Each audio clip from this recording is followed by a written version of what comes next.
السلام عليكم. جهزت هذه الغرفة من الغرف المستخدمة اللي قلت لكم عليهن قيد التجهيز.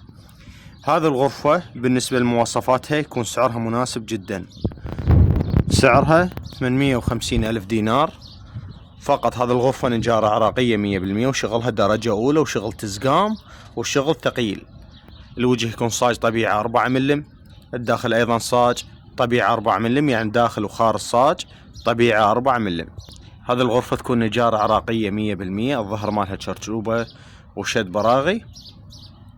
هذا التقطيع الداخلي، هنا بورة علاقيجي. طبعا غرفة مثل ما جاي تلاحظون نظافتها، يعني غرفة نظيفة جدا وسعرها مناسب جدا. السعر 850 ألف دينار فقط. العنوان بغداد حسينية المعامل، متوفر توصيل وشد إلى جميع محافظات العراق. طبعا توصيل وشد بكروة حسب بعد المكان. تحياتنا لكم شركة التحفة للأثاث العراقي.